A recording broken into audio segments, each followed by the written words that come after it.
Asih ini menuju meja komputer yang berada di gudang, Bu Asih pun kaget dengan adanya sesajen yang berada di atas meja komputer. Dan kalian tahu nggak? Ternyata rasanya makanan itu basi banget dan udah bau-baunya bener-bener kayak bangke kan. Setelah itu Walid langsung berjalan ke kamar ibunya dan tiba-tiba si Walid ini membenturkan kepalanya berkali-kali di lemari. Anak ini mati. Ojo digondeli. Cul. Halo, assalamualaikum warahmatullahi wabarakatuh. Bertemu kembali dengan aku di channel Rivaldi Alfi.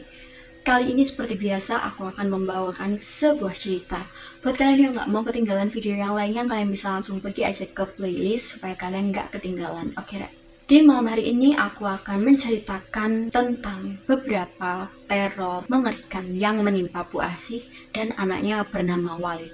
Jadi mereka ini kerap sekali mendapatkan gangguan seperti kerasukan, teror yang terus-menerus, dan ternyata setelah diketahui pabrik tempat kerja Bu Asih ini menginginkan seorang tumbal. Nah, jadi di suatu hari anaknya Bu Asih ini kerasukan. Dia tuh berteriak-teriak sambil membawa pisau. Dan kalian tahu nggak, pisau yang dibawanya ini mau ditusukkan ke badan dia sendiri. Kalian penasaran kan? Oke, kita lanjut ke ceritanya. Ojo di DWL kok pengen kerungu ceritanya.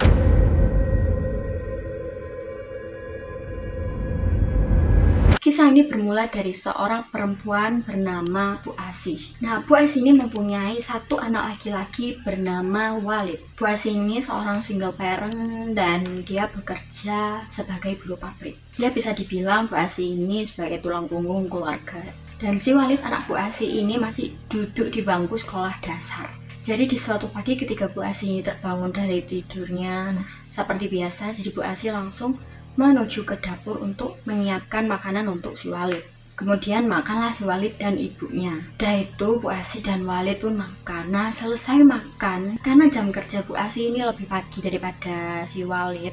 Nah, akhirnya Bu Asih ini berpamitlah ke si Walid. Walid, ibu berangkat kerja dulu ya nak. Walid menjawab, iya bu, sambil berlari memeluk Bu Asih. Nah, pada saat berpelukan ini si Walid ini juga ngomong ke ibunya, Bu, kalau ibu dikeluarkan dari tempat kerja nanti ibu jangan kerja-kerja lagi ya, kata si Walid. Langsung kaget lah ya si Bu Asih ini. Loh, kenapa Walid? Ibu ini kan kerja biar dapat uang, biar kita bisa makan, terus buat ngebiayain kamu sekolah. Jangan bu, jangan, Walid takut nanti nggak ketemu ibu lagi, kata Walid. Kemudian Bu Asih ini meyakinkan Walid lagi, Walid, ibu tetap di sini kok. Sampai Walid tumbuh besar, ibu masih sama Walid. Ibu tuh sayang banget sama Walid, kata Bu Asih. Udah Walid, kamu siap-siap terus berangkat sekolah, hati-hati di jalan. Hari demi hari kegiatan Bu Asih dan Walid ini pun berjalan normal. Nah, suatu hari ada hari dimana Bu Asih ini bangun kesiangan, sampai akhirnya Bu Asih ini telat. Terus kemudian Bu Asih ini memanggil-manggil si Walid. Walid, gimana anak ini, kata Bu Asih. Tapi nggak ada jawaban apapun dari si Walid. Terus Bu Asih ini pun keluar kan dari kamarnya. Terus Bu Asih nemu kertas di atas meja. Nah, kertas ini bertuliskan, Bu, maaf ya, tadi Walid nggak bangunin ibu. Soalnya ibu seperti kecapean. Walid juga mau minta maaf karena Walid nggak pamit dulu sama ibu. Oh iya bu, hari ini ibu nggak usah berangkat kerja dulu ya bu. Nah, setelah membaca surat itu, Bu Asih langsung bergegas untuk bersiap-siap berangkat ke tempat kerja. Bu Asih ini menghiraukan semua pesan Walid. Nah, pas Bu Asih sudah nyampe di tempat kerjanya, nah Bu Asih ini kaget karena semua karyawan di situ berkumpul dan menangis. Nah, Bu Asih pun langsung menghampiri temannya bernama Endang dan duduk di sampingnya. Bu Asih pun nanya lah ke temannya ini, kenapa ini, kata Bu Asih. Nah, temannya Endang pun menjawab sambil terisak-isak, kamu belum tahu ya Asih, kita semua dipecat Asih, kata Bu Endang. Mendengar ini Bu Asih pun langsung kaget dan terdiam. Kemudian ada seseorang yang datang menghampiri Bu Asih dan Endang ini. Ternyata ini adalah bos dari pabrik itu. Terus bos pabrik ini bilang ke Endang sama Bu Asih, maafkan saya ya Asih, Endang, saya melakukan ini bukan tanpa alasan. Saya janji kalau saya bisa membangun pabrik ini lagi, saya akan memanggil kalian berdua. Nah, tetapi Bu Asih dan Endang ini pun melamun karena memikirkan anak-anaknya. Nah, saat Bu Asih ini berjalan keluar dari pabrik, tiba-tiba Bu Asih terkejut lah.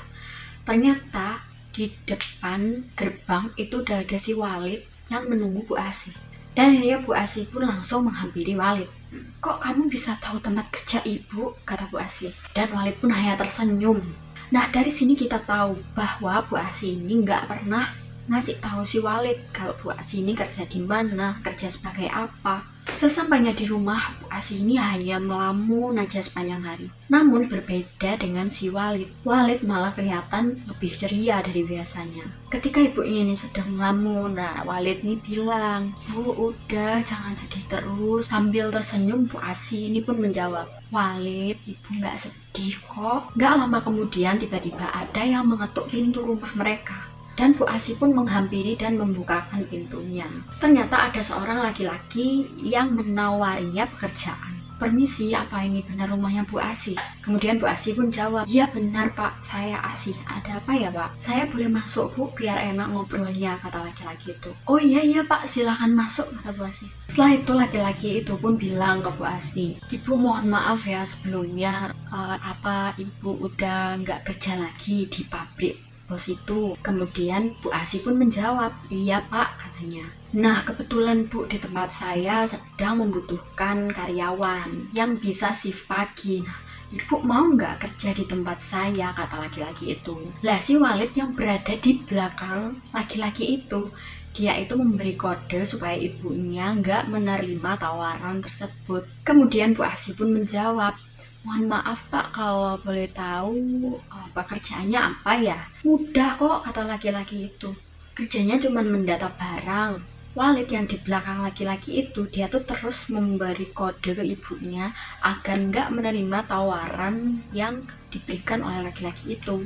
"Nah gini, kalau kamu mau besok kamu langsung berangkat kerja. Dan untuk gaji setiap bulannya itu 8 juta, belum juga kamu dapat bonus. Kalau ditotal dengan bonusnya kamu bisa sampai 12 jutaan lah." Asih pun tanpa berpikir panjang langsung menerima tawaran itu. Pada keesokan harinya seperti biasa, Bu Asih ini mempersiapkan makanan untuk Walid. Ternyata si Walid ini sudah bersiap untuk berangkat ke sekolah. Sambil berjalan, si Walid ini mengabaikan ibunya. Bu Asih pun ini hanya bisa menghela nafas. Setelah itu Bu Asih pun bergegas untuk berangkat ke tempat kerjanya. Nah, sesampainya di tempat kerja, Bu Asih ini disambut oleh teman-teman barunya. Dan seperti ada ratu baru gitu loh di tempat kerjanya. Jadi Bu Asih ini sempat kebingungan kok disambut semeriah itu sama teman-temannya. Kemudian ada laki-laki yang menghampiri Bu Asih saat Bu Asih ini terlihat kebingungan. "Asih, kenapa kamu seperti orang kebingungan?" "Ya gini, karyawan saya semua tuh selalu ceria, pasti disambut dengan meriah. Dah, kamu santai aja sih." Tapi Bu Asih ini masih terdiam dengan wajah yang kebingungan. Setelah itu laki-laki itu pun memperkenalkan dirinya ke Bu Asih. "Oh iya sih, saya Anto, saya pemilik perusahaan ini. Mari Asih saya tunjukkan gudangnya." Lalu diantarlah Bu Asih menuju ke gudang tempat ia akan bekerja. Setelahnya sampai di gudang, ternyata di gudang itu nggak ada orang sama sekali. Karyawan satu pun nggak ada. Dan kemudian Bu Asih ini pun bertanyalah ke Pak Anto, "Pak, ini saya sendiri yang di gudang." "Iyalah, kalau kamu nggak sendiri, mungkin gajimu nggak akan setinggi itu." Setelah itu Pak Anto pun memberitahu tempat komputernya dan memberikan sebuah buku untuk mencatat stok barang yang ada di gudang. Saat Bu Asih ini menuju meja komputer yang berada di gudang, Bu Asih pun kaget dengan adanya sesajen yang berada di atas meja komputer. Lalu Bu Asih pun bertanya ke Pak Anto, "Pak, ini apa ya?" sambil memegang sesajennya. Asih, jangan dipegang. Jangan kamu sesekali memegang sajen itu." Nah, Bu Asih pun ini kaget kan. Awalnya Pak Anto ini baik, tiba-tiba berubah drastis. Terus Bu Asih ini hanya bisa jawab, "Iya Pak, maaf ya Pak." Kemudian Pak Anto langsung menjawab, "Iya, saya tinggal dulu ya." Kemudian Bu Asih pun mulai mengambil buku catatan dan mencatat barang-barang yang berada di gudang. Saat Bu Asih ini mencatat barang-barang yang ada di gudang, Bu Asih ini melihat bayangan di balik tumpukan kardus. Saat Bu Asih mengecek bayangan itu, tiba-tiba Pak Anto masuk ke gudang dan membuat si Bu Asih ini kaget dan berteriak. "Asih, kenapa kamu?" kata Pak Anto. "Enggak Pak, saya tadi ngelihat." "Ah sudah, kamu itu cuma halusinasi gara-gara ngelihat sajen yang ada di meja tadi. Udah, kamu jangan berpikir yang aneh-aneh Asih." "Oh iya sih, nanti kalau ada apa-apa kamu langsung ke depan ya. Di gudang ini masih belum ada telepon buat kamu komunikasi sama karyawan lain," kata Pak Anto. Nah, pekerjaan Bu Asih lancar-lancar aja di hari pertama. Pada saat Asih ini mau berpamitan untuk pulang, lagi-lagi Bu Asih ini dikagetkan dengan kedatangan Walid yang ternyata sudah ada di depan gerbang. Kemudian Bu Asih pun langsung menghampiri Walid dan berkata, "Kamu sama siapa, Walid?" Kemudian Walid pun langsung menjawab, "Ibu sudah tega sama Walid." "Tega kenapa, Walid?" kata Bu Asih. Kemudian si Walid ini menunjuk ke arah Pak Anto yang berada di balik kaca kantor. Kemudian Bu Asih pun langsung mengajak Walid untuk pulang dan menggendong si Walid. Nah, di keesokan harinya saat Bu Asih ini terbangun dari tidur, Bu Asih ini nggak bisa bergerak sama sekali ya. Dan ternyata di sebelah Bu Asih ini udah ada Walid yang berdiri sambil memandang Bu Asih. Setelah itu Walid pun tiba-tiba keluar dari kamarnya Bu Asih. Dan anehnya setelah si Walid ini keluar, tiba-tiba Bu Asih ini langsung bisa bergerak lagi. Nah, Bu Asih pun kebingungan atas apa yang udah terjadi kepada dirinya dan juga anaknya. Kenapa tiba-tiba Walid itu udah berada di kamar Bu Asih, terus dia berdiri di samping sambil melototi Bu Asih. Saat Bu Asih ini keluar dari kamar dan berjalan menuju ke dapur, Bu Asih ini melihat banyaknya makanan yang udah tersedia di atas meja. Dan Bu Asih juga melihat Walid yang sedang makan makanan itu. Dan anehnya padahal Bu Asih ini baru bangun dan belum masak sama sekali. Kemudian nanyalah Bu Asih ke anaknya, "Loh, Walid, kamu yang masak semua ini?" kata Bu Asih. Kemudian Walid pun langsung jawab, "Enggak Bu, kan yang masak tadi orang yang tidur sama ibu. Masakannya enak loh Bu." Di situ Bu Asih pun langsung kaget dan Bu Asih langsung mencoba makanan yang ada di meja itu. Dan kalian tahu nggak? Ternyata rasanya makanan itu basi banget dan udah bau-baunya bener-bener kayak bangke katanya. Setelah dimakan langsung dimuntahkan lagi kan sama Bu Asih. Tanpa basa-basi Bu Asih langsung mengumpulkan semua makanannya dan langsung dibuang. Dan menyuruh si Walid untuk berhenti makan makanan itu. Setelah itu Bu Asih pun langsung bergegas untuk berangkat bekerja. Dan Walid pun juga bersiap-siap untuk berangkat ke sekolah. Saat Bu Asih sudah sampai di tempat kerjanya dan langsung menuju ke gudang, di sana ternyata sudah banyak karyawan yang sedang memandangi Bu Asih. Dan ternyata di sana tuh juga udah ada Pak Anto yang sedang menaruh sajen. Dan setelah Pak Anto ini selesai menaruh sajen, nah Asih ini pun nyapalah ke Pak Anto. Dan ternyata Pak Anto ini sama sekali nggak ngebales sapaan dari Bu Asih. Setelah itu Bu Asih pun langsung masuk ke gudang dan duduk di meja tempat ia bekerja.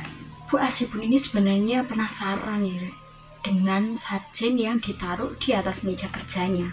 Setelah itu dipeganglah sajen yang ada di atas mejanya itu kan.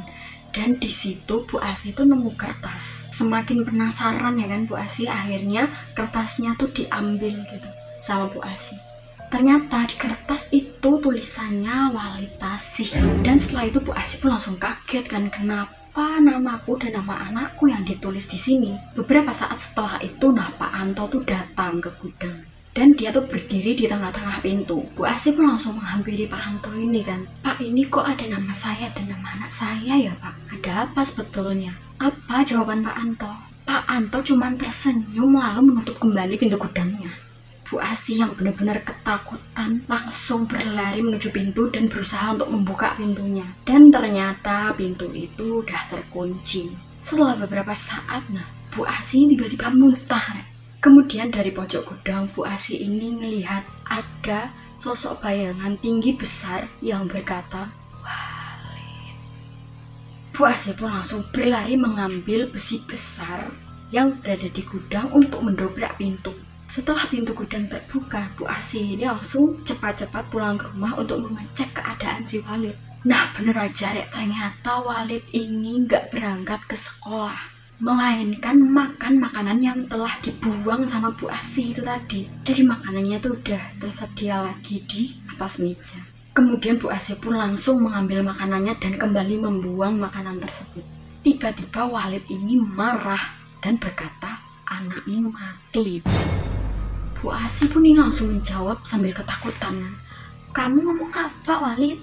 Ternyata Walid ini sedang kerasukan, Rek. Setelah itu Walid langsung berjalan ke kamar ibunya. Dan tiba-tiba si Walid ini membenturkan kepalanya berkali-kali di lemari.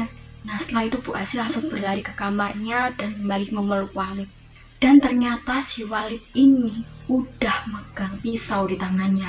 Jadi dia megang pisau untuk melukai dirinya sendiri. Setelah itu Bu Asih langsung menggenggam tangan Walid. Digenggamlah tangan Walid biar dia tuh nggak bisa ngelukain dirinya sendiri. Dan sosok yang masuk di tubuhnya si Walid ini berkata, ojo digondeli Julno.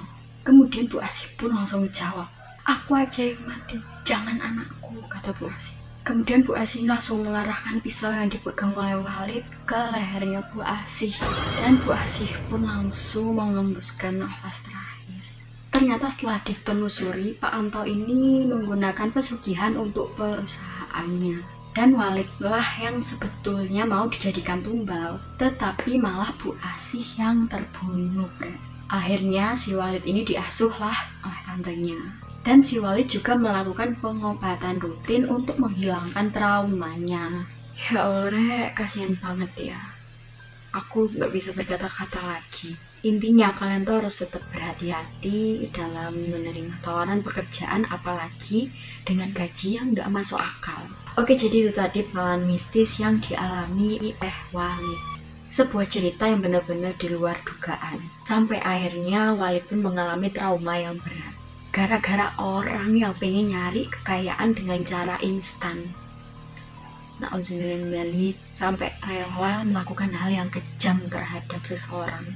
Padahal dampak pesugihan itu gak jarang akan melibatkan orang tersebut, bahkan sampai keluarganya.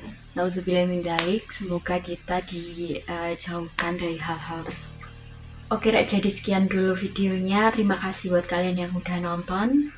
Kalau kalian suka video ini, jangan lupa untuk klik like-nya, jangan lupa komen di bawah, jangan lupa juga nyalain notifikasinya supaya kalian tahu kalau aku upload video baru. Sampai jumpa di video selanjutnya, aku Alfi, bye.